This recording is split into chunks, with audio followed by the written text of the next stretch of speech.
2:02 in London, and I think we should start our webinar.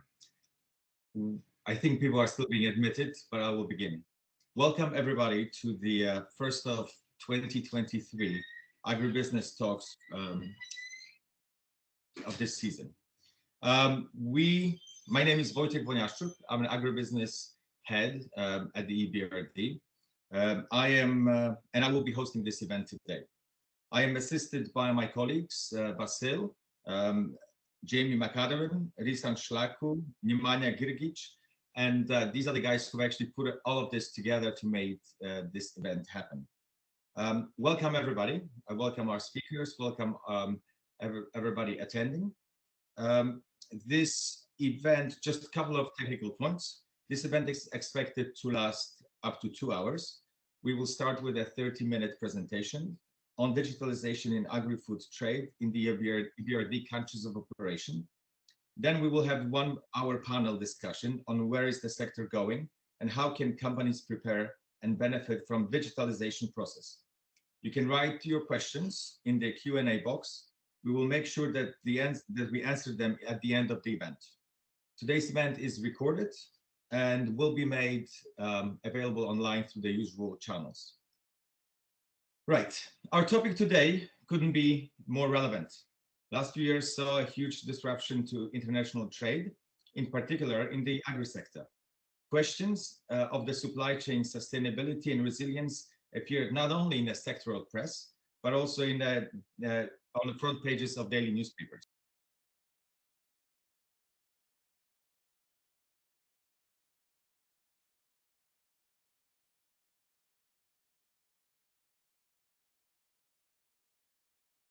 Improve agricultural trade, and how can businesses benefit from it? Without any further delay, let me introduce perhaps 2 first presenters who will do a 30-minute presentation. We have Dr. Ekaterina Krivonos, who is a senior economist at the Food and Agriculture Organization, and her colleague Misha Tripoli, who is also an economist at the Bureau. And I will give the floor to you now. Thank you. Thank you very much, Wojciech. I will start, and I would like to ask Misha to share his presentation so that we can begin. Misha and I will both work in the trade team of the Markets and Trade Division, and by the nature of our work, which has to do with trade policies and analysis of trade flows, trade negotiations, trade agreements, we're also increasingly working on issues related to digital trade tools. And this is why my colleague Misha actually has prepared a paper on this, and he will present some of the key findings from this paper today. But before we go into specific trade tools that are common in agri-food trade, let me just speak briefly about why it is important, why we're talking today about digital tools and how they can be used and how they can make trading easier and cheaper. Misha, if you could please go to the next slide. So we will talk about 4 things. I will outline some of the challenges that companies, but also consumers are facing in agri-food trade and how digital tools can be helpful in addressing these challenges. And then Misha will discuss what are actually the main digital solutions available and how countries are progressing and adopting them. Of course, there are challenges on the way and things happening at different speeds in different parts of the world. And so he will also discuss some of these challenges and opportunities in scaling up adoption of such tools. Next, please. So first, it is worth noting that trade costs can be pretty high. So by trade, what we understand is all the expenses and that incur on goods going across borders. So this is specifically on agri-food trade. Of course, there are many things that apply, starting with tariffs, but also we have transport costs, we have insurance, documentation, just simply delays and inefficiencies that goods and services face when crossing borders. So poor transport infrastructure, but definitely complex and intransparent procedures definitely delay trade and make it costly. And what we note from this graph that comes actually from a flagship publication of FAO called The State of Commodity Markets that was published last year, what we note immediately is that developing countries, but in particular countries in Africa, face much higher trade costs than, for example, countries in Europe. So actually, it can cost up to 2, 3, and sometimes 4 times to trade across borders than the actual value of the food traded. So this is, of course, an enormous burden on traders, but ultimately those costs trickle down to the consumers as well. Next, please.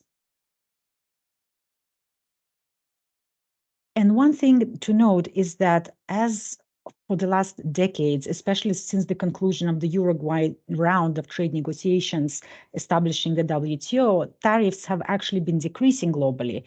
And also, thanks to trade agreements, countries have been decreasing tariffs that they charge on agri-food products. At the same time, non-tariff measures, and these include sanitary and phytosanitary measures, but also technical barriers to trade, remain quite high.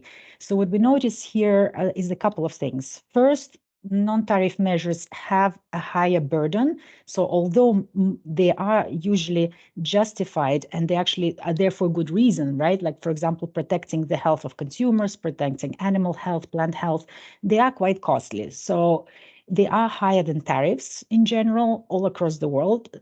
The second point we note is that they are higher for agri-food products than for other types of goods. And again, this is for good reason, because food products are subject to perhaps higher norms and standards because they affect our health, they affect the health of our food systems. And then the third point is that in high-income countries, this gap actually between agri-food products and others, when it comes to non-tariff measures, is actually higher. So while they charge low tariffs on agri-food products, and especially non-agri-food products, the burden on trading across borders in food is actually very high when it comes to procedures, norms, standards, and other types of costs. Next, please. So at the WTO, this discussions with regard to the high transaction costs related to agricultural trade is taking place, and trade facilitation agreement has actually specific relevance for agri-food products because, for example, there's specific provisions for perishable goods.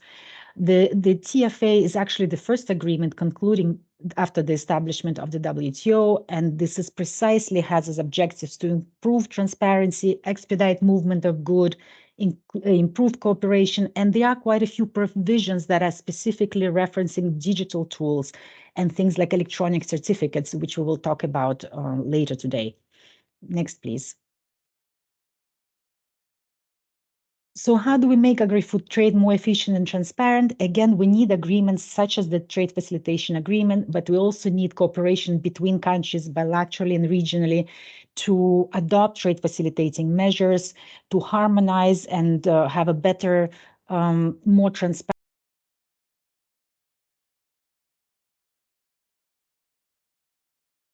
systems and sanitary, phytosanitary control systems have to be risk-based and follow the international agreements such as the SPS agreement under the WTO. And digital technologies do play a major role in this process because not only they improve transparency and enable food traceability, so specific issues and problems and non-compliance can be actually traced to specific producers or traders, but also more generally, they enable flow information, and Misha will talk about much more about this, I think, generating trust and better understanding among the different market participants. Next, please. And as a special case of how digital tools can be helpful in streamlining trade procedures and how can they make them more efficient and transparent, we will talk a lot today, I think, about electronic certification. So it's not only a matter of strengthening governance systems that are responsible for compliance with norms, for clearing goods as being safe for crossing borders, but also there are ways of fostering paperless trade. So while maintaining the same necessary standards for goods to be admitted into a country, there are great advantages of switching from paper to electronic equivalents of such certificates. So clearly the authenticity and integrity of data in official documents is one key concern, and I believe other speakers, especially Helen, can talk about much more competently about that. But just a reduction in transaction costs, speedier clearance of goods, and the facilitation of crossing of goods crossing borders without necessarily carrying a paper equivalent, that certainly creates more predictability and facilitates release of goods. So the movement of food from surplus to deficit areas can be improved, and that contributes to global food security, but also it simply reduces the transaction costs and therefore the costs ultimately to consumer, because all the costs of crossing border will be passed eventually to consumers. And this is a major concern for organizations such as ours that does work towards global food security. Over to you, Misha. Thank you. Great. Thank you so much, Katya, for providing a little bit of the background on the challenges and some of the opportunities. Now we're going to look at some of the progress in the region. So what impact are digital trade facilitation solutions having in the region? That's the main question here. So let's, to do this assessment, we looked at some of the major traders in the region here on the left-hand side, just to give you a bit of the countries that we looked at in this assessment. Both the top 8 net exporters and importers for agri-food products, and here they are. And the data we used was from the United Nations Global Survey on Digital and Sustainable Trade Facilitation, in which 14 of these 16 countries here, highlighted in yellow, participate in the survey. So these are the 14 countries that we'll be looking at. As Katya highlighted, really the importance of the WTO Trade Facilitation Agreement in helping to promote transparency or lower friction, as well as costs. We take a look here on the right-hand side at what's going on in the region in terms of implementation of the specific agreement. And we can see overall progress is quite significant, with the exception of Egypt, as well as 3 other countries that are currently not members of the agreement. So here, the next 2 slides, we're going to be looking at this survey data. And so the UN Trade Facilitation Survey is the respondent, just to give you a bit of a background to understand a little bit, it's the respondents are government officials. It covers a wide range, 58 different trade facilitation measures, which are classified into 4 groups and 11 subgroups, in which digital trade facilitation is one group, and that one group, which will be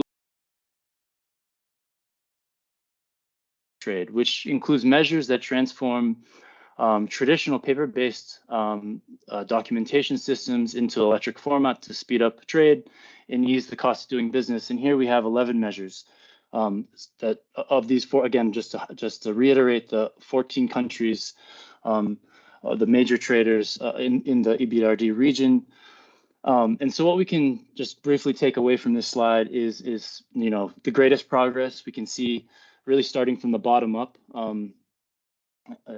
And so we can see the greatest progress is in automated customs systems, e-submission of customs declarations, as well as internet connectivity at trade control agencies, where we can see that the majority of countries have taken steps to implement at around 90%, or about 90% of countries have taken steps. So that's quite significant. This survey only covers 2 actual trade facilitation, 2 different articles from the Trade Facilitation Agreement, which includes Article 7.2 on e-payment of customs duties and fees.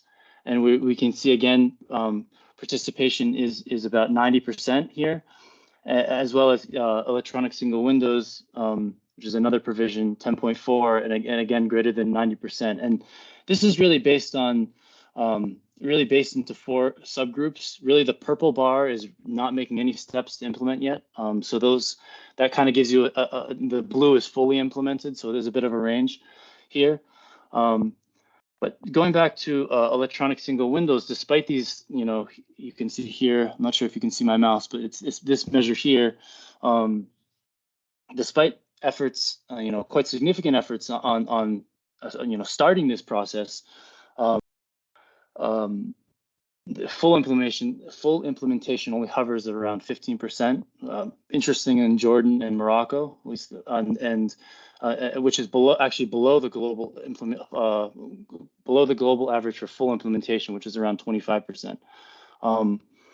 You know, and just to briefly mention areas for more progress, you can see again, I guess with the larger purple bar probably signifies those are areas where more steps need to be taken, and those include the application and issuing certificates of origin, e-application of customs refunds, as well as the e-applications and issuance of SPS certificates, which is significant for what we're looking at. So the second subgroup is cross-border trade. You have, again, starting from the bottom and going up, just to help orientate you. We have laws and regulations for electronic transactions. We have as well as recognized certification agencies, which are both really basic building blocks to be used to enable the exchange and legal recognition of electronic trade data and documents. And the other four measures are focus on the exchange of this data and these documents across borders. So yes, so again, just to give a brief synopsis of what we're taking, what I think the key takeaways are, is we see that the implementation levels for cross-border paperless trade overall is low, is significantly lower than just the previous more, let's say, national or domestic focused actions to be taken. And so close to 80% of countries have made steps to establish laws and regulations, but still only 20% have implemented. And this is really sort of one of the first steps that have to be taken. So there's some more space here, as well as less than 80% of countries have recognized certification agencies. And this partly explains why the the electronic exchange of trade-related data and documents is limited, and again ranging for about 10%. And we can see here for SPS the exchange of SPS certificates, which again is the full range, not just sanitary, phytosanitary, as well as electronic exchange of certificates of origin actually were found to be zero. So they're not being, no countries are fully implementing them entirely, at least from the survey data. So let me, next slide. So just very briefly, not to go, I don't think that, just look at the implementation by country. We can see in the green some of the from the survey data, how countries did. Green highlighting did quite well. Red highlighting they probably lagged behind, some of the other countries, including Egypt and Lebanon. But just to give you a bit of an orientation on how countries are performing for these two different subgroups.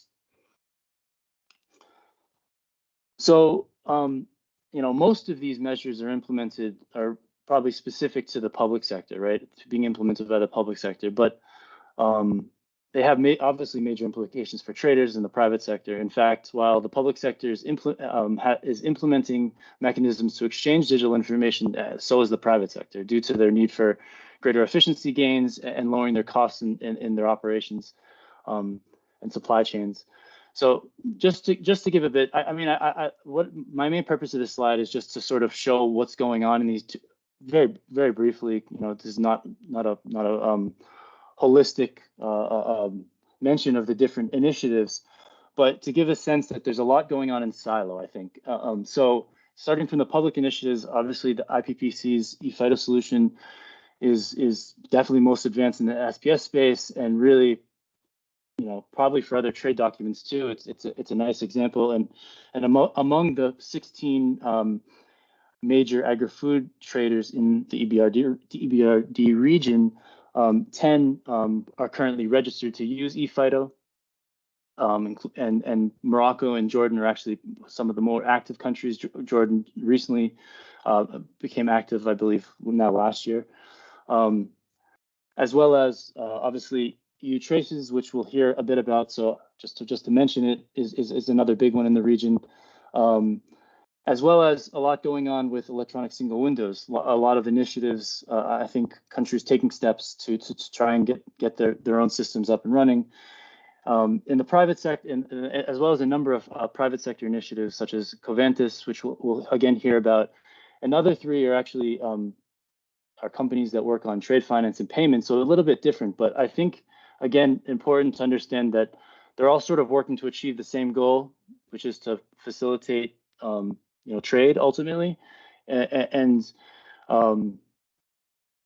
it again, I think, highlights the importance of collaboration and finding ways to make these different systems interoperable, because ultimately that will be the key to bringing this let's say industry from infancy to something that's more developed and really unlocks the true potential and efficiency gains. So last two slides, I'll just be wrapping up just to give some of the key takeaways, the key issues for adoption, at least from my perspective, and look forward to others and a discussion afterwards about it. So how do we scale up digital trade facilitation? Well, I think there's a number of steps that can be taken. I have to start with the trade facilitation agreement, WTO's trade facilitation agreement, as working to ensure greater efficiency, transparency, really is actually working to achieve similar goals as trade digitalization. So I think this is a really important place to start, and making sure that those different provisions are in place. And then second is to make a plan. So how does a country go about, joining ePhyto or another initiative, or moving to digital trade certificates? Well, I think it starts, again, it can be very costly, and so making a plan, really making, understanding what it's going to take, where your gaps are in your current in the different legislation, IT infrastructure,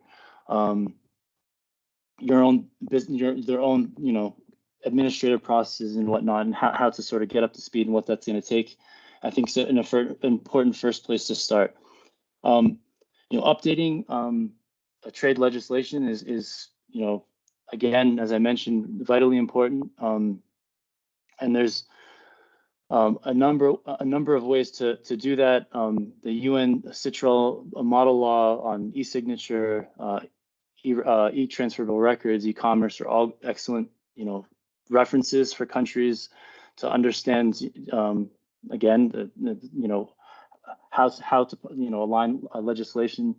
And so, yeah, these are often, updating legislation is often a major barrier for countries, I think, to getting on board. And we can see in the region, this was an issue an issue that's ongoing and partially been, working on being resolved in the Ukraine. To be able to join ePhyto is updating that legislation. That's something that we learned about through this study, which ultimately lays the groundwork to enable trade digitalization. The second is this issue of IT system requirements. So what type of system do you want to have in place to be able to produce, share and receive certificates? Do you want to have a national system in place? Well, this comes with significant an investment cost to build. Typically, it's the way many countries go about.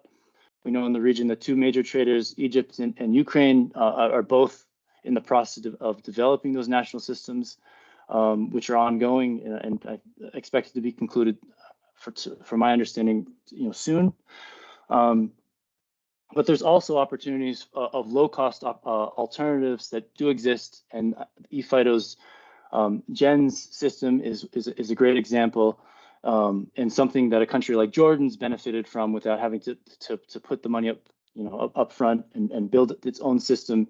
It's been able to start to participate and share electronic phytosanitary certificates. So that's a nice important thing to mention, and an important part of a country's assessment of which route to go in. Simplifying trade facilitation procedures and other business processes. The BPA, the business process analysis, I think is a great tool. just to mention, and sort of understanding where the process inefficiencies exist, and really understanding how to address those before you onboard digital solutions. I think that's really important and a great way to get the best results. Number 5, I'd mention just interoperability. Really between legacy systems, older systems with new digital solutions. ePhyto, from my understanding, has been working to understand about how it can be interoperable with enterprise blockchains. That's one example.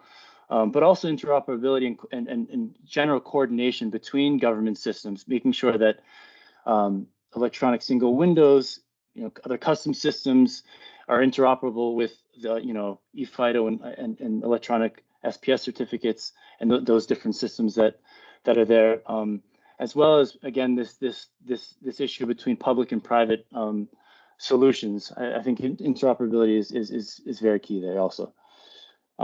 Last things I'll just mention are stakeholder buy-in. Really, obviously, that can be a huge challenge. Making sure you have the traders understand it, want to use it, and the incentives should be aligned, and making sure it's you have a really good business case for some of these solutions. I think that's important. Digital trade. Just to mention briefly, digital trade standards.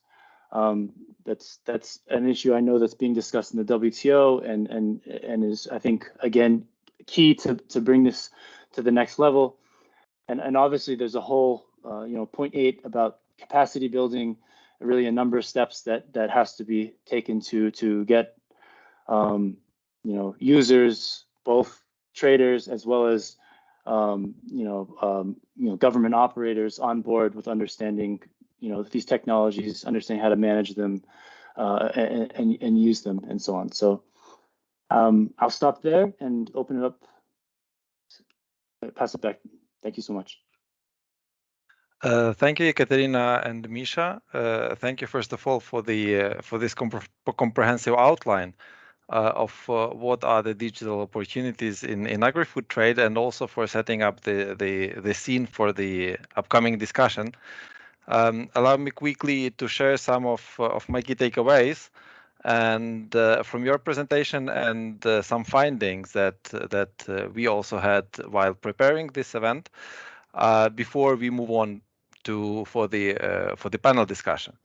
So maybe the first key point is obvious. Trade is costly. Making trade costs a lot. Over the past decades, progress has been made to reduce tariffs, but at the same time, we see the non-tariff measures are increasing, and there are more of them. And one interesting number is the estimate $4 trillion. This is incredibly high. It's compared to more or less the GDP of Australia. The second would be that trade facilitation agreement is trying, so WTO is already trying to unlock the potential of trade, especially by reducing the cost associated with non-tariff measures, which are now the key blocking element for trade, especially for low-income countries. And there, digital has something to play. So the digital is actually a technology that could significantly reduce barriers from non-tariff measures by ensuring access to information, by improving transparency, by improving traceability, and finally by shortening the distance between the producer and the consumer. The third point, I think, would be that non-tariff measures actually per se are not costly. Because I think that there may be a misperception that non-tariff measures are wrong and they are meant to block trade. I think here we need to be clear that a wrong implementation or inefficient implementation of non-tariff measures is costly. And actually, this is where digitalization can improve the implementations of those measures that could even improve trade in the future. For instance, better standards could bring countries in the future to sell better their products. Another point would be that yes, we do understand that digitalization is good here, but we also see that countries are succeeding in a different way. So the implementation of of technologies at country level in EBRD's countries of operation is different. We see that, but at the same time, we see issues with exchange of electronic documents. And here, legislation could be one of the bottlenecks, but definitely not the only one. So we see that a lot of work has to be done in order to enable further digitalization of trade.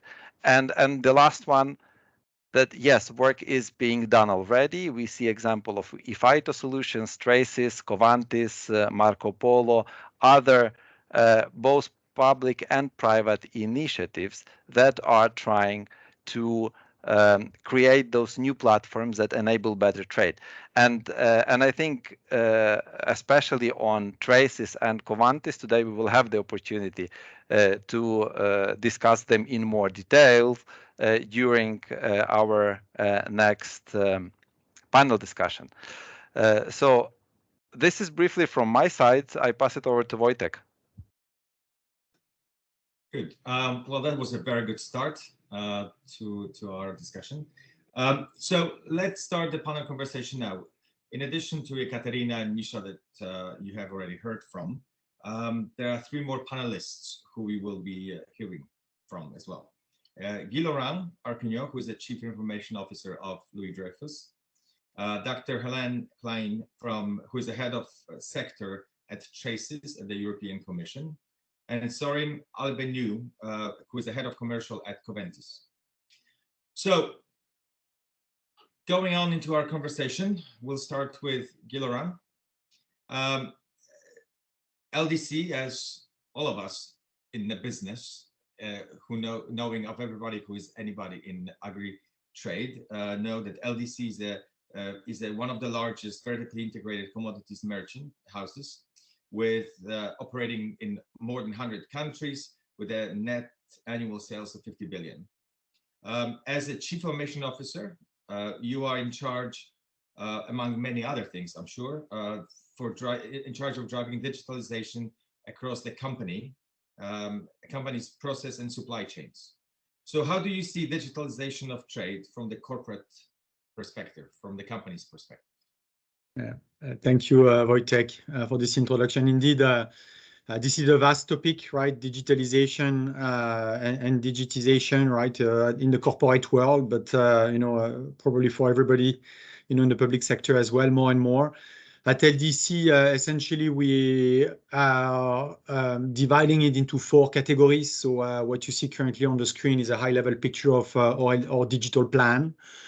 The first bucket is around digital insights, right? So here behind the intent is to become, a fully data-driven company, essentially to strengthen our edge in trading, but also in our commercial operations and supply chain management.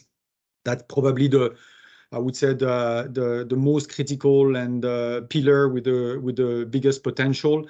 However, in order to reap the fruits, right, of data and analytics, you need to have a lot of the foundations, right, that would enable to get that value. And for that, you need in particular that second pillar as well, second and third pillar. The second one, we call it digital origination. Here, the intent, is to deliver the best customer experience, both at origination, right, with our farmers in simplifying, dematerializing, standardizing, and improving the engagement with those farmers. And likewise, at destination with our end customers, essentially reproduce the same, right? Make those processes more efficient with them. And then in the middle, you've got that third pillar, digital supply chain, where our intent is to essentially power, a cost-efficient, sustainable, and agile supply chain.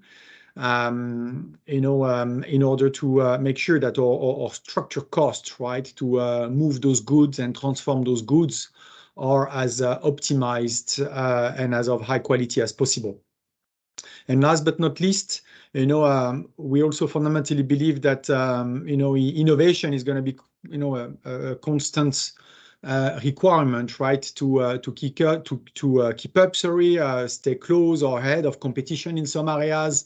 And here, really, we want to make sure that innovation can become a sort of a growth engine, right, for all of our LDC platforms in what we call a trusted digital space, right? Because as we speak, about digital, we cannot, ignore the risk, related to, cybercrime, right, and the impact on cybersecurity. So all of those together. With all of those together, we essentially aim, to extend in a sustainable manner, the trust and edge that LDC acquired over the last 171 years, right, in that digital world, right? That's our vision, that's our ambition, and that's what we are, working aggressively for. Thank you for that. But how does this really work in practice? How do you digitalize any of those 4 areas? And the sort of a follow-on question, is this digitalization something in the purview of the large trading houses, something that only the large players can do? Or is it something that also sort of smaller companies can engage in and without, I guess, bankrupting themselves in the process? Well, maybe I'll start with that last question and then answer your first one after. I genuinely don't think that should be reserved to large corporations. I mean, as a matter of fact, to be successful, there is really it's very important to reach scale, right? Even for our own operations, we obviously interact ourselves with the big players, big clients, but also with smaller ones, right? The moment where you need to maintain an exception, in the process, right, for another player, that's reducing, hindering, in a way, the value that we can get out of it. So by no means, I think that should be reserved for large firms. There are always different means and different ways, right, in order to implement your digital plan, making it, economically viable, right? Now, maybe that's a bit of a bridge to your first question. I mean, how do we do that? I mean, first of all, I mean, it's indeed a huge piece of work that is going to take time for everybody, including the large firms. There is a huge component of change management, right? And by change, I really mean, being able to embed, these new processes or these new ways of working, right, into pretty old corporations, right? I mean, imagine for LDC, 171 years old, we have some bad habits, right, over time. And I think the step number one, for us has been to link very, very strongly this digital plan to the business strategies, right? So literally for the 4 pillars that I've presented, they are corresponding one-to-one to our 4 corporate, strategies. So it has to come, support the highest level of the company with the highest degree of business alignment. But even that in itself is not just sufficient because of that dimension of change management that I described. And I think there's a lot of there's a bit of science, but there's also a lot of art, right, in that balance.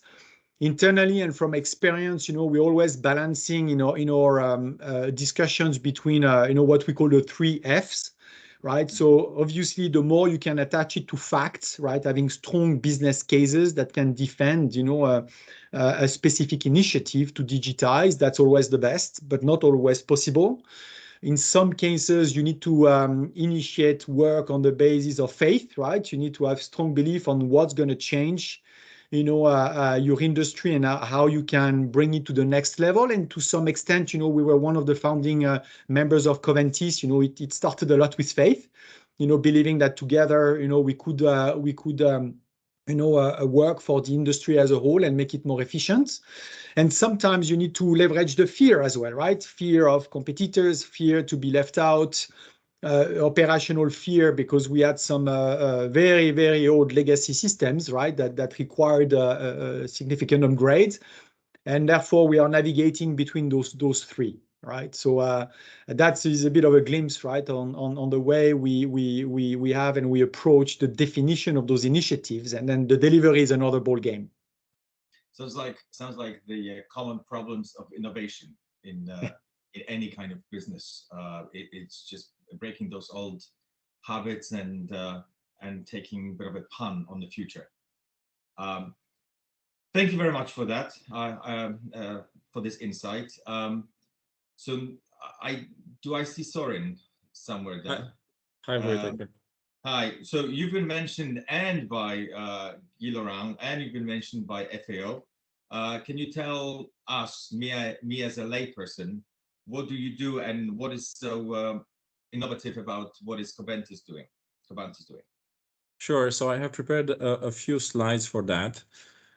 And I think it's very important that we start with explaining a bit the market challenge that we address, because then the scope of Covantis will also become clear.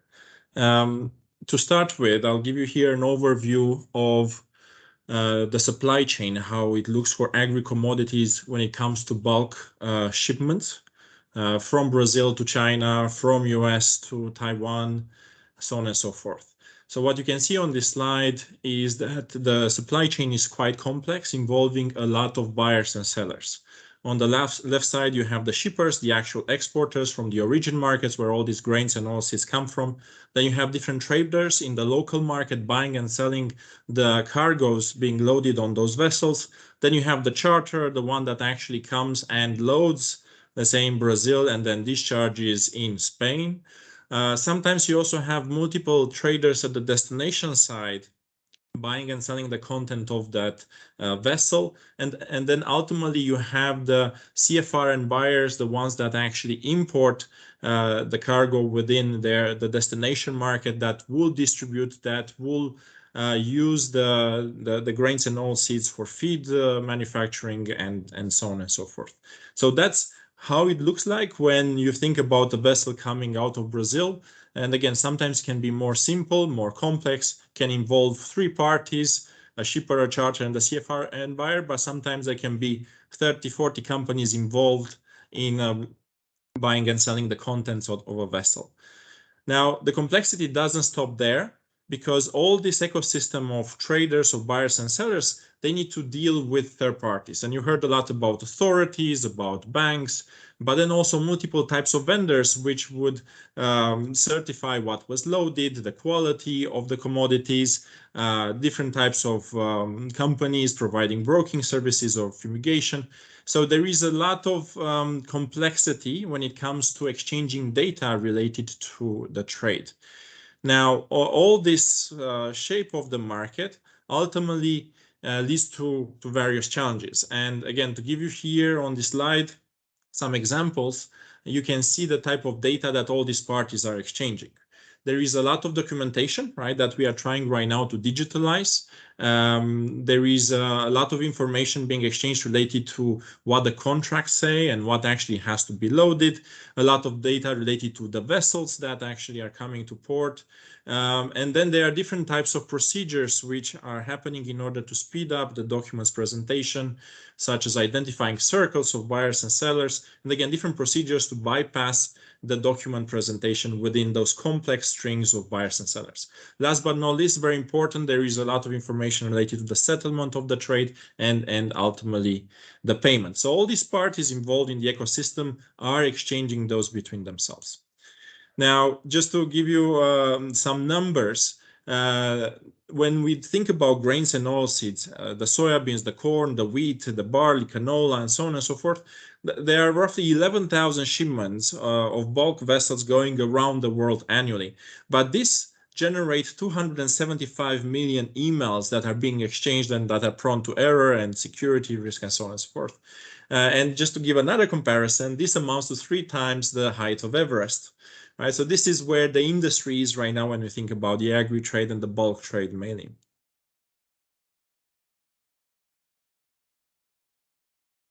one of our shareholders is LDC, another one is Cargill, and we have a few more. But here you can see in this photo actually an operator of those vessels working on behalf of Cargill in US. And you can see the amount of documents and the amount of paper that this lady has to put together to send to the other side of the world in order for payments to be triggered, in order for vessels not to wait in ports. And sometimes when the process goes wrong, you have people that actually have to jump into planes and run after them in order to get those documents faster to the destination in order for costs to be saved. We should not even, I mean, we can also speak about the impact of the environment, of transporting all this paper, first of all, producing paper documents, but then transporting paper documents across the world. And then obviously the last example of having to actually jump in a plane to get your documents fast to the bank where you're presenting a destination. So this is the current problem.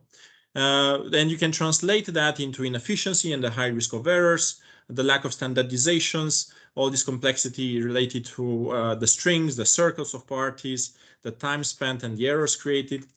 There is also the element of the high working capital, as ultimately a lot of these trades are financed and there are many delays into the payment process when it comes to documents presentation. There is a risk because sometimes we have to issue what we call in the industry letters of indemnity in order to discharge those vessels. And again, those comes with risk. There is a risk of payment of demurrage. In many cases, the documents are not produced in time. The market doesn't synchronize fast enough to understand who plays what role for that vessel, who is a shipper, who is a charter, who is a trader, and to bypass that string of parties. Therefore, vessels wait in ports, and then there is a payment of demurrage, which can be hundreds of thousands in some cases of costs for the industry. Last but not least, and not less important compared to the first two, there is a lack of an audit trail. There is no single source of truth that the industry has to track what actually happened. Information is exchanged in a non-secure way, and there is this risk of forged documentation that can lead to much, much higher payments and defaults in some cases even. Now, Covantis was founded by the industry with a purpose to accelerate the transformation of global trade. Its vision is to create a fair, trusted platform that improves efficiency, transparency, and information exchange for everybody feeding the world. And in terms of shareholders, some of the largest agri-trading firms around the world came together to help the industry into digitalizing faster and have invested in Covantis in order to drive this. And you can see here these large trading companies that are very supportive of this platform of Covantis. Now, a bit about the scope. You understood the challenge and what the industry faces. Now, when we think about the scope of Covantis, we are currently building a global network of buyers and sellers that exchange all that data that we were discussing about in a reliable way. We are very much focused on the export market, the bulk vessels, the trades that involve bulk vessels, and we are very much focused on the grains and oilseeds, which is the biggest agri-commodities out there being traded, shipped, and so on. That said, when we think about the evolution, we will be looking to expand this network of participants coming together into one platform to automate, to digitalize, to gain those efficiencies and reduce the risk. And we will be expanding from the trading houses active in all those origin markets or the destination to enabling all the authorities to be connected, enabling third-party vendors that provide a lot of data related to the trade to be part of the platform. But then also we'll be looking towards expanding to not only the bulk market of agri-trading, but also domestic markets, looking more towards barges, and then last but not least towards containers. Also, in regards to expansion, grains and oilseeds is where to start, given the volumes being executed, but then there are other markets that we are looking to onboard, such as sugar, fertilizers, oils, soft commodities such as coffee, and so on and so forth. So there is an expansion and the digitalization journey that comes with that. Now, a bit about what was achieved. So we are a young platform. We were we actually went live only 2 years ago. And you can see here that in these 2 years, we launched in two of the largest export markets in the world. That's Brazil for soybeans, corn, and soybean meal. And then that's North America with US and Canada, looking again at the same commodities that I mentioned in Brazil, but then also on top there is a lot of wheat coming off those markets, canola, barley, wheat pork pellets, rice, and so on and so forth. What is important to say is that all these vessels being loaded in these regions of the world, they go across the world. So some of them will all, no matter the origin, they will go to China, one of the biggest buyers out there in this space, but then to also other Eastern Asian countries or Asian countries. They go to Europe, they go to Africa. So there is an opportunity there to digitalize this, the largest flows out there when it comes to the export of agri-trading. In terms of volumes, there were 519 million metric tons that were actually executed in the platform in 2022. That's actually, we grew with roughly 260% versus our first year of operation. Again, a lot of vessels going out of those markets. But then what is also important to mention is the share of the exports that were digitalized, that were executed in Covantis. And you can see here, just as a reminder for the ones that don't know, Brazil and North America represent roughly 50% of the bulk exports of agri-commodities. So already we can see in the second year of operation that roughly 75% of what comes out of Brazil has been digitalized to a certain extent, has been captured in Covantis, while for North America and Canada, where it's our first year, we are still around the 50% mark, or in Canada, 31%. So again, a good start for a young platform.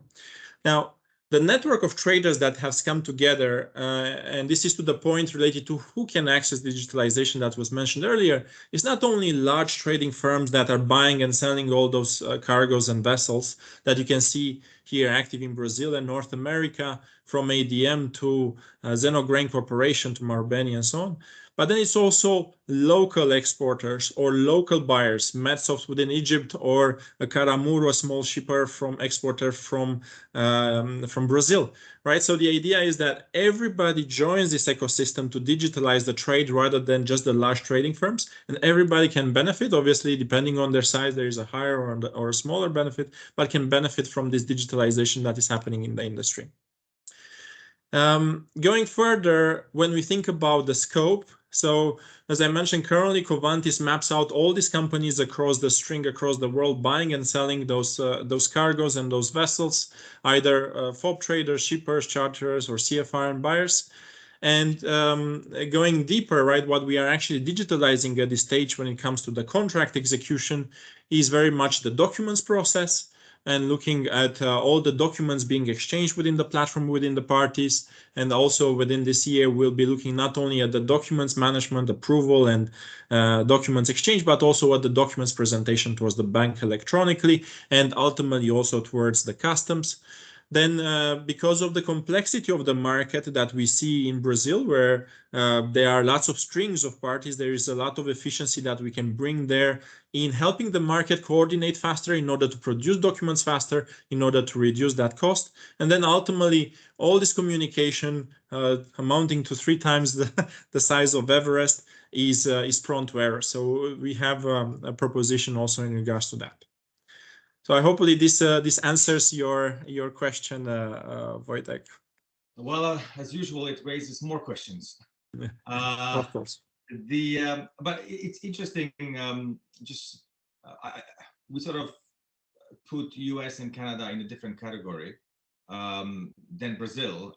I think Brazil seems to be a bit more akin in development to our region. Again, never been to Brazil, but that's my sort of a feel. So do you see the region where EBRD operates, Eastern, Central Europe, Turkey, ripe for joining the platform like Covantis, even though that may not be geographically your focus at the moment? Do you see that market? You know, there are players out of Ukraine who used to be, of course, have been quite large and have been involved there. Can they do that? As a former lawyer, I see huge benefits to this documentary uniformity that your platform offers, an ability to develop trust between the buyer and seller and through it. So is it just post-trade operations that you're focusing on, or is it the whole process that at some point will be part of your Scope of your cycle, I guess? And then obviously the last one is on security and reliability of data, which will be something that everybody will be hugely focused on going forward. Yes, and just to answer your first question, I think if it wouldn't have been for the unfortunate conflict we would have launched in Ukraine within this year. The Black Sea is a very important region for the global agri-trade, as you know, and we hope that we'll be able to focus again on those plans in the near future. There's a lot of complexity, as we remember, when it comes to the Black Sea execution of grains vessels and oilseed vessels coming out of that region. So there's a lot of pain points and a lot of things that we can solve there, similarly to Brazil, I would say. So we hope that we will be able to launch in that region in the future. And again, we would more than welcome the Ukrainian participants to join this platform at that point. We also see buyers coming out of Turkey that are joining the platform. Again, Turkey is a large buyer when it comes to the grains and oilseeds. So some markets are exporters like Ukraine, others are importers. And we see already companies coming from that region, and we are adding legal entities from that region. We hope obviously that will increase as we become more mature and as we expand further within the region. In terms of the scope of the platform, so we focused on the trade execution, on the contract execution, as it has been confirmed by the market that these are the largest pain points right now that they see. So our current remit is very much related to that. But as we solve that problem globally when it comes to the bulk trading of grains, I believe that we will be looking also towards other areas such as sustainability.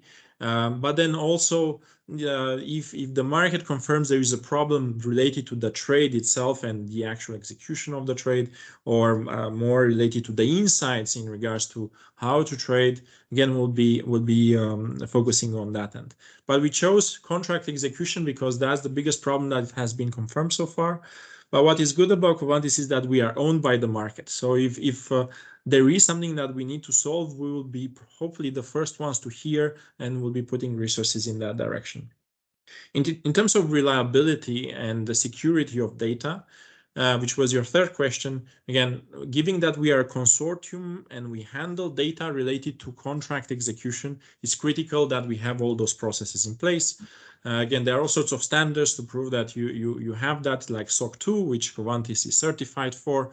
But then again, we also use blockchain technology to a certain point where we ensure that the data being exchanged is also being captured, ensuring the immutability of the data and that data cannot be manipulated.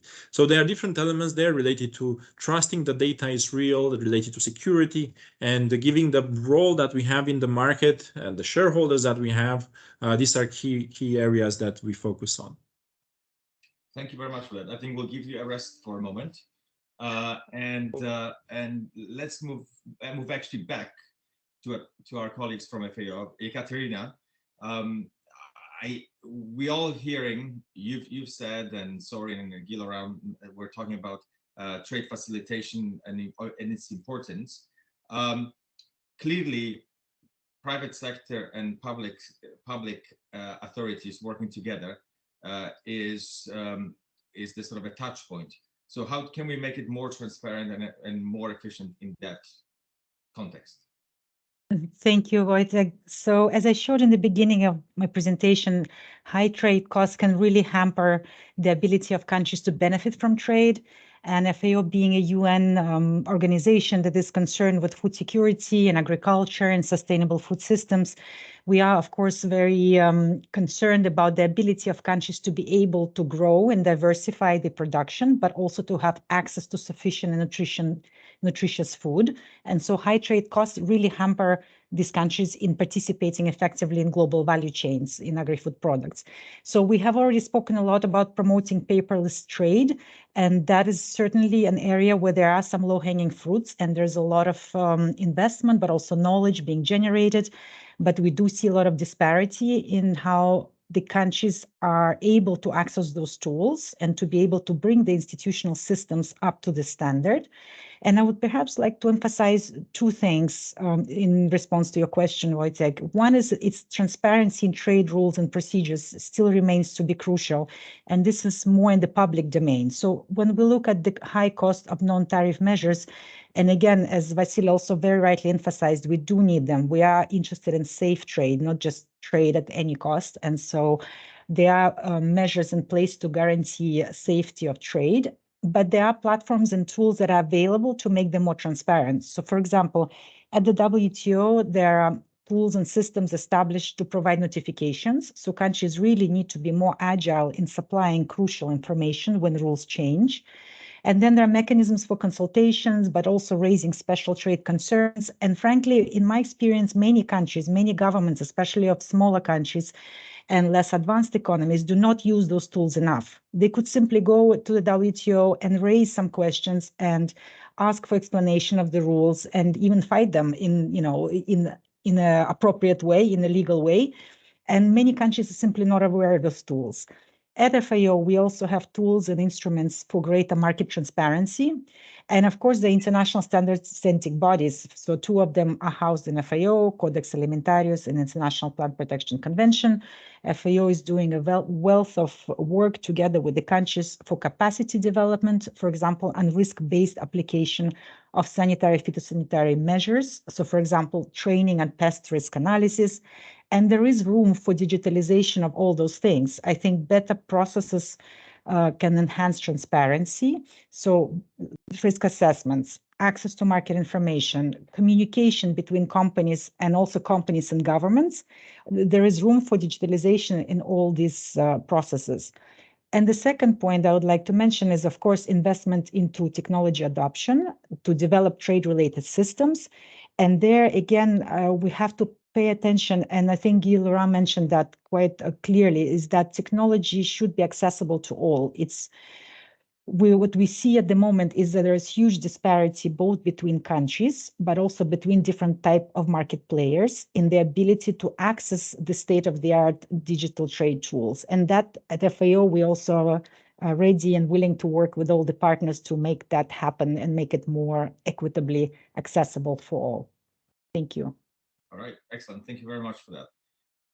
So I know that, or we all know that EU plays obviously a big role in making our trade more uniform on the continent. Wojtek, can I shortly interrupt you? Unfortunately, our next speaker dropped out from the meeting due to poor connection. So if we can continue the discussion with the next question, and we will come back as soon as we reconnect. So maybe I'll just explain where we are going with this. That EU has a program called Traces, which we are hoping that Helen would be able to explain to everybody what's it all about and how it can fit into the activities of Dreyfus and of Coventis. So we'll come back to that. You will let me know, Vasil, when she's back on. Yes, I will let you know. Yes. So let's go back to Guy Laurent in that case. So we've already talked about digitalization as the way for the future. Can you perhaps maybe more explicitly spell out the main benefits of the digitalization on from the sort of trader's point of view? Yes, of course. We can all sort of sense it, but please. No, sure. I mean, if we step back a bit for a moment, I think the big opportunity or the promise is really to digitize, dematerialize, and automate the process end to end, right? And I think we had one slide, right, to even visualize that. What does it mean, for a company like LDC? So all the four pillars that I described earlier, are encompassing a number of capabilities, right, that are doing exactly that. And I think what is important is that digitalization of the process end to end, so that it becomes frictionless, dematerialized, and what we expect out of out of that in terms of benefits is obviously higher efficiencies, in our operations, right? Because you don't do the same job twice. You create a process that is as lean as and efficient as possible. That you avoid double entry. I mean, and multiple tasks which are costing money eventually. A second key benefit from a customer standpoint, be farmer or end customer, is to really improve the collaboration with them, and the agility that we can have in interacting, in offering new services, new proposal, right? By making this relationship more frictionless. So, for instance, for LDC, this is going through our customer portal called My LDC that you see on the top left corner, which really allows a farmer to find, his financial information, the status on his contract, the prices that we offer. I mean, there's all sorts of features that we can offer by digitizing that side of the process. A third benefit is obviously around, a better and faster decision. That would be data-based. At every single point, of this end-to-end process, the idea is to capture the right information, that is then usable as part of, of a common, data and analytics platform, right? That we can use, to improve our operations, but also, provide better insights through our research repository or commercial dashboards. To merchandisers and traders, as an example. And last but not least, also, building on this idea of having an end-to-end view of our data, it's also an enabler for us to reach our sustainability goals, right? Because to really achieve those beyond deforestation or provisioning, being able to trace our goods end-to-end, you obviously need to capture this piece of information at the very beginning of the origination process. So, you see four articulated benefits: efficiency, customer centricity, more agility, better decisions, and allowing us to achieve our sustainability targets. That's what we see. Concretely, it's very difficult to give an aggregated view of the value we see. But in most instances, we have examples of cycle time being divided by 2, automation, ratio of automation of certain processes moving from 0% to 70-75% automated. We see improvements in market share, right, in certain areas because we have a commercial proposition that is more appealing. So, we are trying to capture and quantify that value in order to then revise our approach and improve our program and make it more and more valuable for the company. I can also assume that through this flow of information, the cost of insurance of trade would have to also be decreased over time because there will be a lot of efficiencies there. There are some elements also indeed where you would expect, because you have a better view on your inventory, better control of your inventory at the production facilities or at the processing facilities, that you can in fact justify, right, better insurance premiums. I mean, it's a long haul. I think everything we talk here is in many cases it's a long haul.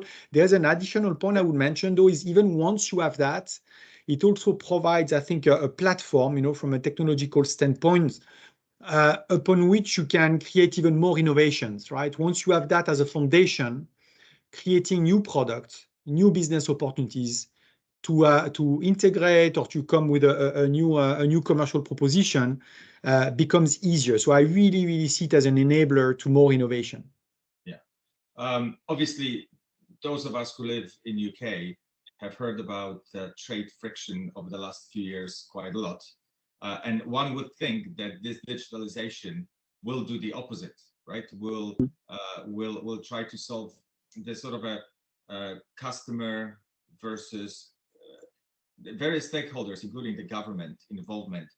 The more it's streamlined, the easier it gets for everyone. It seems to be So, Sorin, Wojtek, if I may interrupt you once again, Helen is back. Right. So Soren will have a few more minutes of rest still. Helen, yeah, we discussed Coventis. We talked to FAO. We were just about to speak about what the EU Commission is doing with the traces. So the floor is all yours.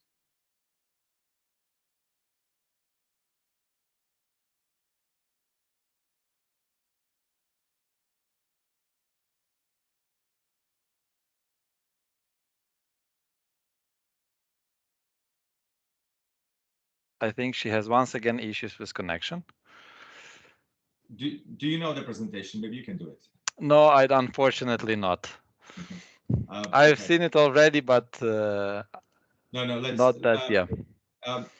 Soren, if you don't mind, can we go back to you and talk about?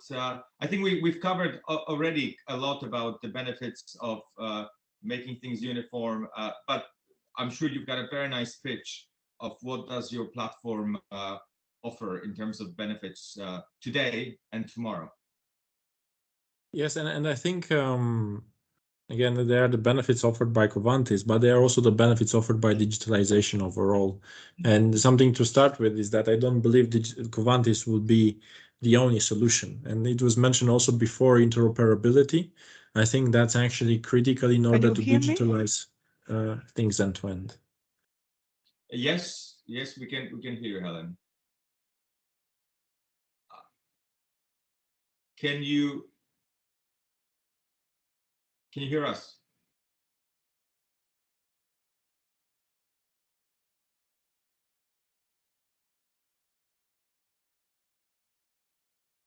I think Soren, I'm sorry, let's continue. Yes, good. Apologies for that. No problem. No, so I think the benefits are quite clear, right? Or the ambition, the objectives that we have are quite clear. It's all about delivering efficiencies, increasing the efficiency in the process when it comes to. Yes, thank you. I hope you can hear me. Because yes, I cannot hear anything. I have a huge problem of connection suddenly. Helen will use any Can opportunity. You put my? Yes, we use every opportunity we can to. Now I can hear you. Can you hear me? Yes, but still, can you put the presentation on, please? 1 second. I lost Basil now. No. No. Yes, I'm putting. So Helen, please begin.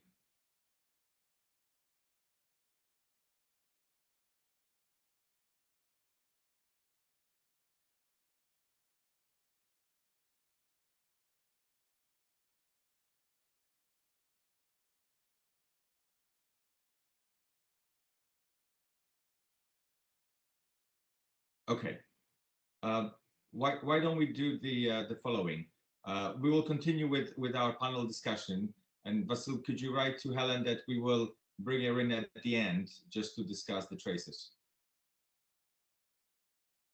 Yes, perfectly fine. I will then be in touch with Helen offline. Yes, please. All right. Sorry, apologies again for interrupting. I mean, we can do this over and over again. I know, but I think our audience would not put up with that. Yes, exactly. So again, the benefits are quite clear, right? There are problems when it comes to the way the market operates. The reality is that the market is very complex in terms of number of participants, in terms of data being exchanged. So there is a lot of inefficiency right now that leads to huge costs for the whole industry. So a lot of the value that digitalization brings is related to increasing efficiency. And there are different steps in this digitalization, right? First, having all those parties out there in the ecosystem into one digital platform, standardizing the data that is being exchanged, looking at automation of processes that involve multiple market participants across the industry in order to gain those efficiencies. Then there is a high risk, right? The value of these vessels is tens of millions. There are very high freight rates. The moment documents are not prepared in time, the moment there is an error on a document, sometimes vessels have to wait into ports, which leads to hundreds of thousands that could be paid for those days those vessels wait. Errors can translate into missing, a certain obligation under a contract that again comes with penalties if you don't ultimately respect those contracts. So there is a high risk of errors, giving these 3 mountains, 3 Everests that are being exchanged every year, which can lead to a high cost. And then the third is making the market more secure, more transparent, more reliable. Messages are missed, emails are hacked. We heard from traders that sometimes payments were done on the back of fake emails, thinking that they deal with their counterparty, right? So there is all that risk, and sometimes outside of this risk, there is also the fact that there is no single source of truth, right? That means there are more arbitrations. It's not very clear, who did what at what moment. Arbitrations have a cost, and so on and so forth, right? So I would split them into these 3 categories related to increasing the efficiency, ultimately reducing the risk and the cost of error, and then looking towards the benefits of security and auditability and so forth. And last but not least, not to forget, again, the overall financing of these vessels and the way the payments for the trades is done is again very complex, and there are huge delays into that, right? So that can be optimized in order also to optimize the financing and the working capital required for that trading. Okay. So hopefully that answers the questions. So I will actually ask you the last question that we have for you now, just to make sure that we wrap it all up. So what are the expansion plans? I think we talked a little bit. You want to go to the whole trading cycle. We talked a little bit about the geographical expansion when things change in a sort of a Black Sea region. What's next for your company, for your platform? So in terms of expansion, we look at expansion in terms of markets, in terms of commodities, and in terms of processes that we touch. So in terms of markets, we are looking to launch into Argentina next month. Probably that Argentina represents roughly 20% of the bulk exports out there. So we'll launch there. Then we are looking to launch into the raw sugar market from Brazil, representing roughly 70% of the bulk sugar being transported across the world. We are looking into veg oils. I think that's a commodity that we plan to launch next.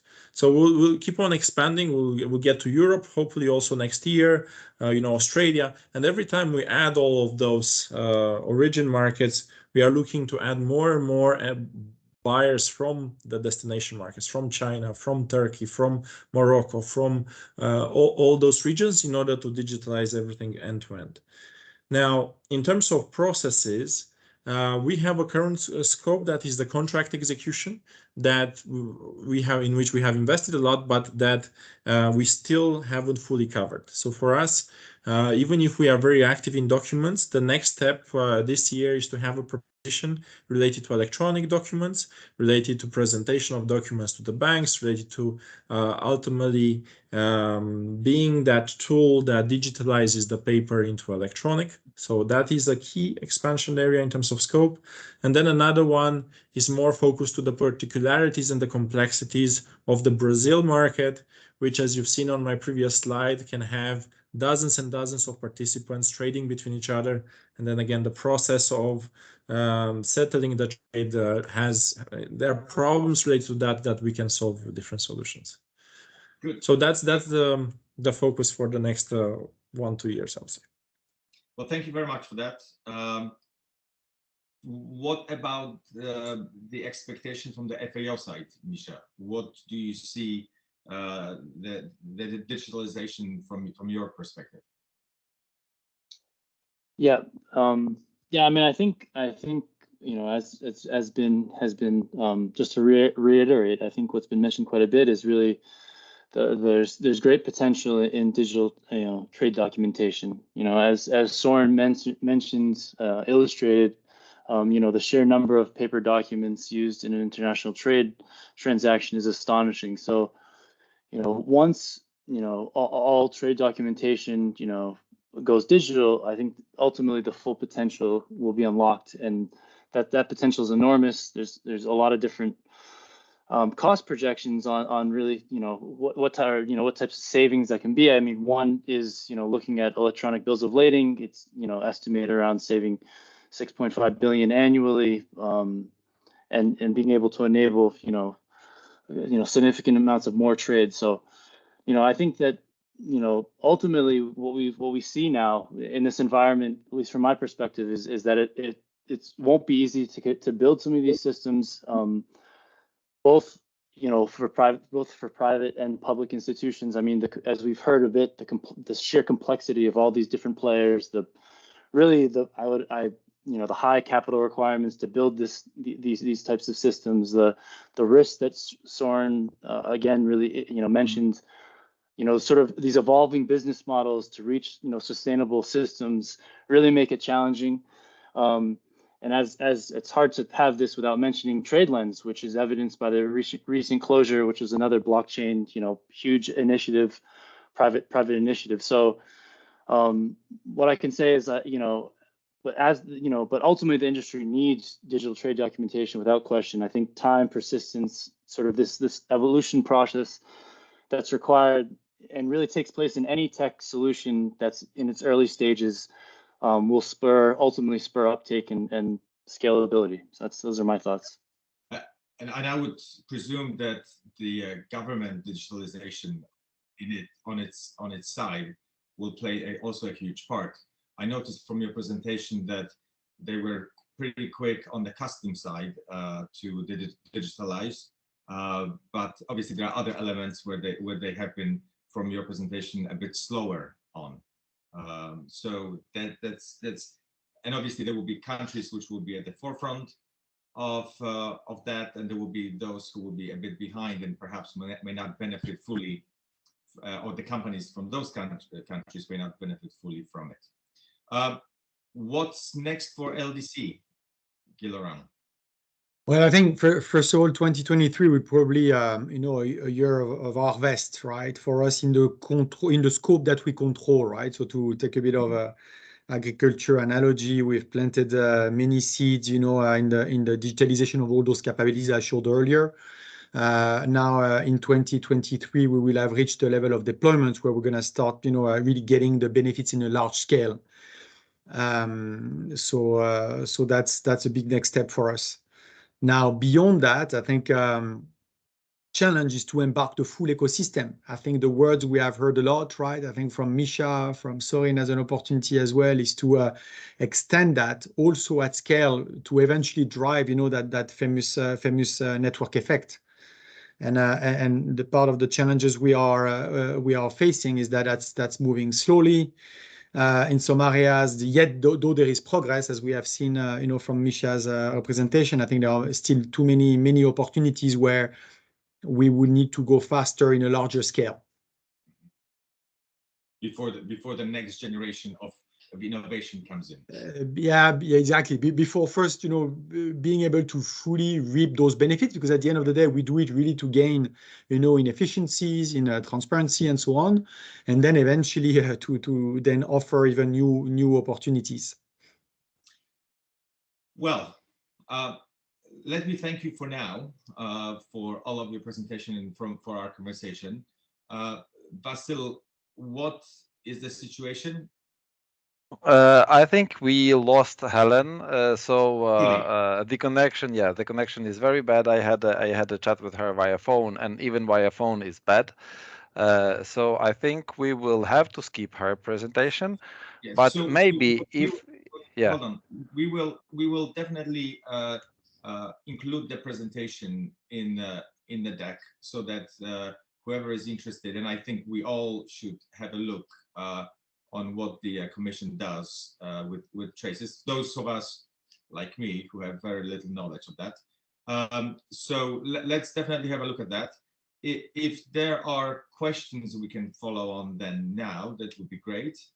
Yes, from the chat we see one question that is related to security and authenticity of documents that are being exchanged and how this is ensured. I think this is mainly the question to Sorin, but I think every of our speakers could say a word on this. Yeah, thank you, Vasil. So currently in our platform, we see the final copies of the documents being exchanged or the draft copies of the documents being exchanged. Every such exchange is what we call a transaction. This transaction is recorded on the blockchain in order to ensure the immutability of the data. Again, we don't see the actual documents being exchanged. This is between the traders themselves. So if they decide to send the wrong thing, it's ultimately their own liability. But we provide the technology to ensure that that technology, that security. So yeah. But is there some form of authentication? There is. Or is there security on both ends that person receiving knows? So obviously there is a very thorough onboarding process, very thorough tracking of who is actually accessing the platform. There is authentication in order to make sure that the right participants are actually active on the platform.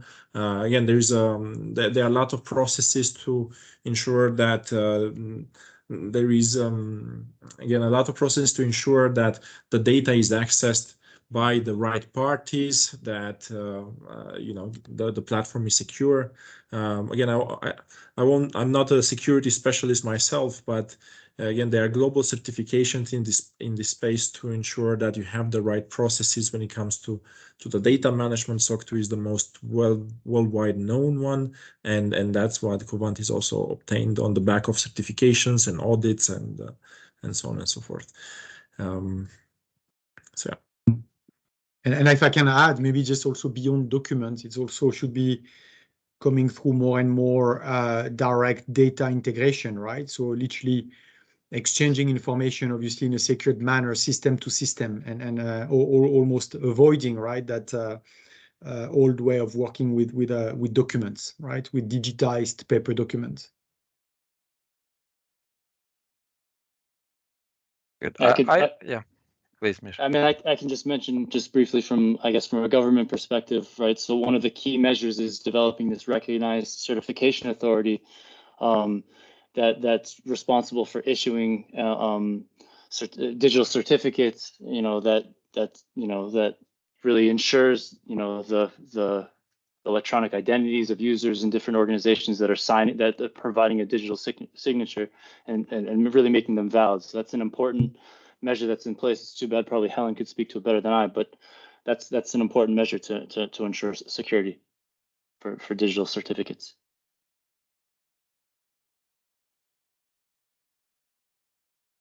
In the chat, we don't have more questions. I have one question, and it's a question to our moderator, because the banks are actually a full-fledged participant in this process, in the process of trade. They are actually playing a key role. And Sorin mentioned that Covantis is looking into digitalizing the process of submitting documents to banks, and I think the bank itself is actually so if the bank is capable to fully take stock and be participant of this digital trade processes, this would actually facilitate a lot. So I think a question to Wojtek on what is the position of a bank and how flexible they are and keen they are in order to embrace the whole digitalization process. Well, sorry, do you work with any banks yet? We deal with a lot of banks. We haven't yet signed them up on the platform, but we deal with a lot of them. So both banks and insurance companies, I'm sure they will be hugely reliant on a platform which allows them oversight of where the ships are, what's on those ships, and how it's all being documented from the point of the buyer and seller.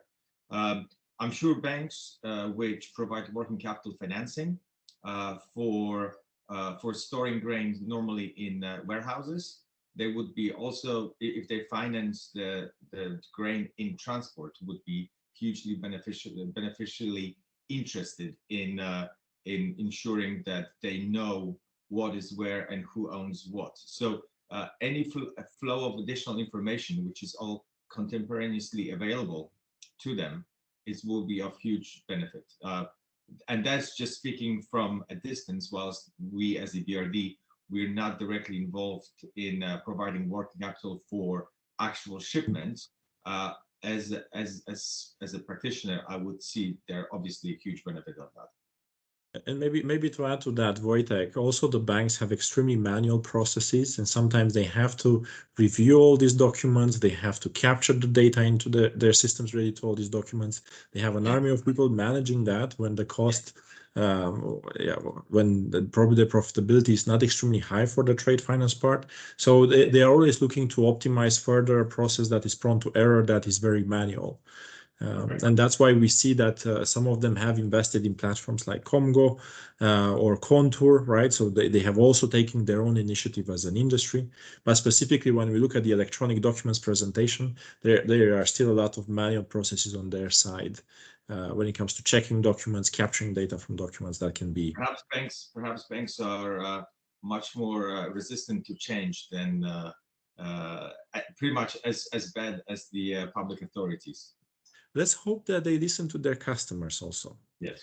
Because you can see Covantis is one of the initiatives in the agri markets. There's another initiative into oil markets, right? The industry is trying to do something about it. And I think there are quite a few banks out there that are forward thinking and see, look, we need to listen to our customers and embrace digitalization. But obviously, some will be there faster than others, Correct. And those which have bigger exposure and bigger interest in this form of trade, they will be the ones at the forefront of it.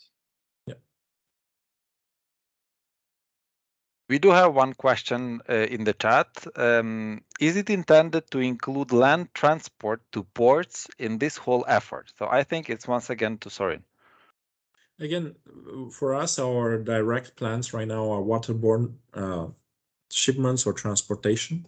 It could be in the future that we focus more inland. Again, barges is what we see very much bought and sold inland, but then again, there is a transport through trucks and train and so on. Again, it's not the current priority, right? Could become a priority in the future. We first want to solve the problem we started working on, and then hopefully we can address more in the future. But again, I don't think as Covantis will be able to do everything, right? That's why there are different initiatives, different companies, different platforms addressing different parts of the supply chain. And probably for the value to be fully achieved, it will all be about interoperability between all of those. Yes. And also in many countries, sort of a trader receives the grain at a port, and that's where it takes the responsibility. In some countries, they obviously pick it up at silos. Sometimes they pick it up at the farmer door. But there is a lot of variation there.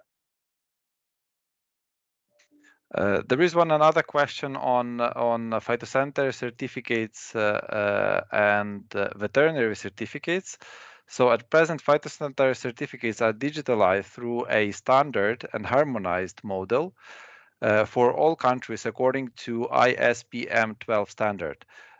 Where are we regarding the veterinary certificate? I think Helen would be the best to answer this question, but maybe, I don't know if colleagues from FAO have the knowledge to answer this question. Go ahead, Mishan. Yeah, I'm happy to take a stab at it. I'm not quite perfectly up to date. I mean, I know inherently veterinarian certificates are provide a greater challenge to digitalize in the sense they have greater risk from a food safety perspective. So it's a bit more complex respective to phytosanitary certificates. I know that the World Organization for Animal Health has started an initiative for EVET certificates. I'm not sure exactly at what stage it's in terms of development. I think what it speaks to me is this sort of this issue around working in silos versus collaboration, and what we see the success from ePhytos, and really already have sort of an infrastructure in place and a model about how to build this. It questions whether a collaborative approach would be better, or something should be done in silo. But I think that's something that's ongoing. Good. We have no more questions from the chat. We have one other small comment. I think it is related to this topic. DG Agri has started electronic system for DG Agri non-custom formalities, ELAN, project with Traces NT this year. So I think I'm not an expert in it, but I think it is related to the standardization process. So from the question chat, we don't have more questions, Wojtek, so I think we can wrap up our today discussion. Yes. So I think we've learned a lot, and I would like to really very much thank all of our panelists for their contribution. I think this digitalization of it is work in progress, like it's for many sectors, and perhaps there is a role for banks to play, such as EBRD. Perhaps there is a role for many market participants in EBRD countries of operations to get involved more into. So we obviously hoping that this panel gives them an opportunity to think and perhaps reach out to various, to do some more work and reach out to see how they can become part of that digital effort. Clearly, it seems that this is only one-way street, right? We all just have to get better at it to reap the benefits of digital trading. So thank you very much. We really appreciated your presentations and insight, and hope to work with you and see you soon, perhaps in person in the near future. Thank you very much. Thank you. Thank you, Wojtek. Thanks. Thank you. Thank you so much. Take care. Bye-bye. Goodbye.